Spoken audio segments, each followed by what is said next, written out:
Bonjour à toutes et à tous et bienvenue dans cette nouvelle vidéo dans ce Rider Republic, donc le test de la bêta.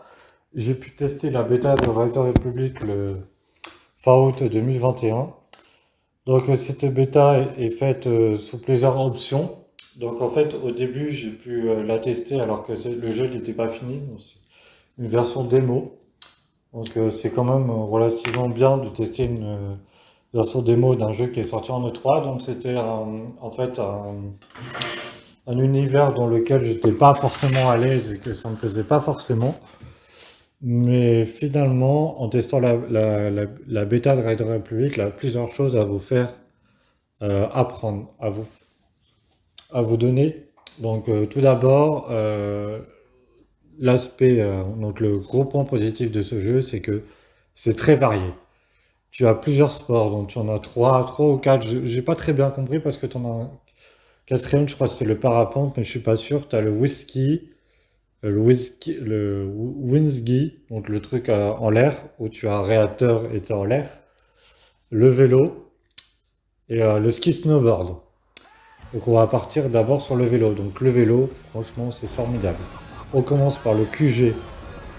C'est pas le QG, mais c'est un endroit où, où les riders se réunissent. C'est l'endroit principal où tu peux avoir de nouvelles infos, euh, la boutique création, donc la création qui permet de, avec le mode photo, de partager les créations avec les autres, donc un truc assez banal.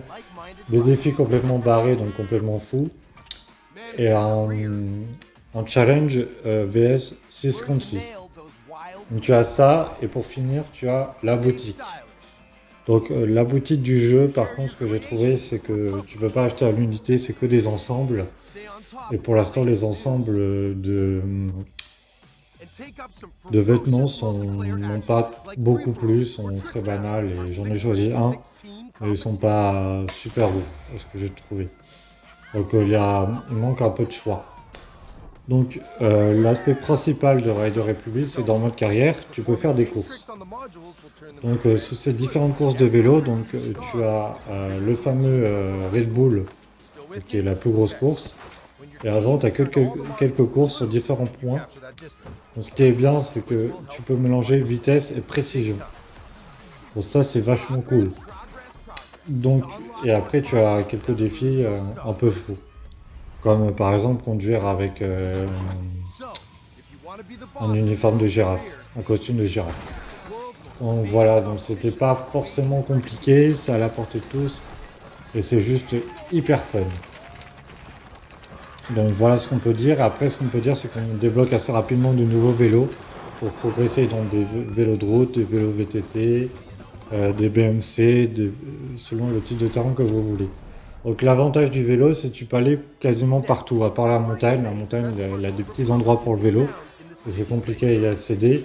Tu as vraiment un univers vraiment très varié. Tu as les canyons, donc tu as tous les canyons de l'Utah, donc des États-Unis, donc avec tout le parc des Arches. Donc de mémoire, tu as Bryce Canyon, Canyonland, Zion. Et tu as aussi le principal du jeu, je sais plus comment ça s'appelle. Et tu as Yosemite Yosemite qui est entre la verdure, la plaine et l'hiver. Et après, tu as tout ce qui est montagne, donc le grand téton et maintenant montagne.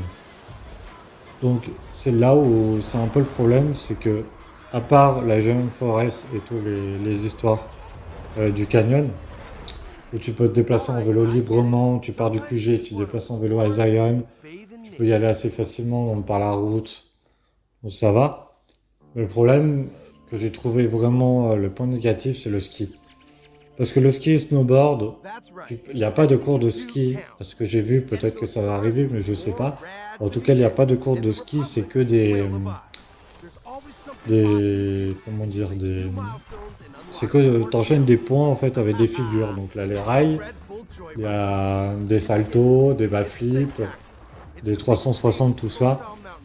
Mais t'as que ça, t'as pas de cours de ski, donc c'est assez dommage. Et ce que j'ai trouvé assez dommage, c'est pour se déplacer sur le Grand Teton et Mammoth Mountain.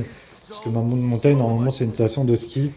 Et c'est assez dur de se repérer par rapport aux pistes. Je trouvais ça assez dur de se repérer où commence la station, où elle se finit. en faisant que par les pistes, donc en période normale pour le mode exploration.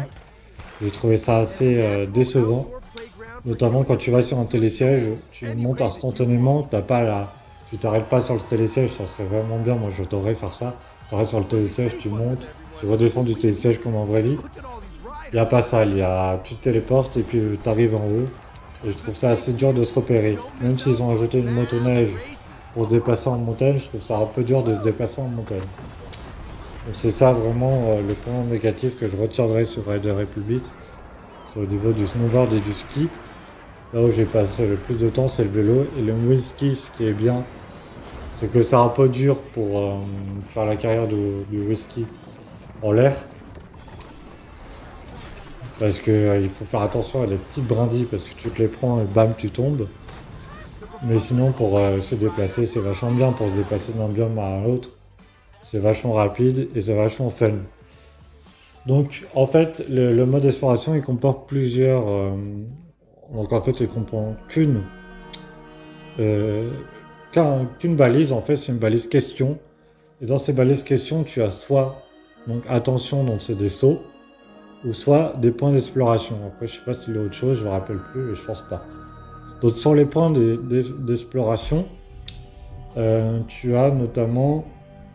Donc au début c'est assez facile, tu as juste à placer devant et pour rejoindre une forest par exemple, tu as juste à placer le grand arbre et tu as quelques infos. Donc pour plonger ta connaissance, c'est assez bien.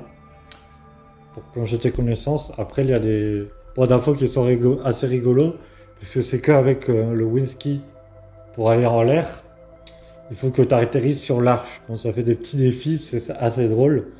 Moi, je suis, par exemple, pour la délicate arche, je me rappelle, c'était super dur à aller en haut. Donc, tu prenais le whisky. Après, tu descendais, donc, du coup, en parachute. Et tu tombais direct sur l'arche. C'est assez drôle parce que tu vois, ce qui est bien, c'est un jeu un peu en ligne. Donc, toi, tu restes sur l'arche et tu nargues un peu les gens, tu les vois scrouter un peu. Donc, parce que c'est vachement dur. Il y en a plein, ils sont croûtés, c'est drôle. Et aussi, tu peux voir un peu tout le monde. Bon, ça c'est bien. Par contre, ce qui est dommage, c'est que, par exemple, quand les gars ils sont en train de faire une course et que toi tu es en train de monter sur la piste de course tranquillement, tu leur gênes pas dans la course et en fait, les autres joueurs c'est des fantômes. Tu les traverses. Tu peux leur parler un peu, donc tu peux regarder le profil du joueur, mais tu peux pas faire plus et tu les traverses. Ça aussi, c'est dommage. Donc, c'est comme si tu étais un peu tout seul.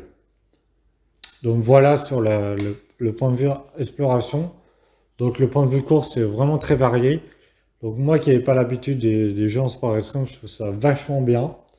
Et je vous recommande vachement Rider Republic qui nous redonne rendez-vous le 28 octobre 2021. Merci à tous et à toutes d'avoir vu cette vidéo.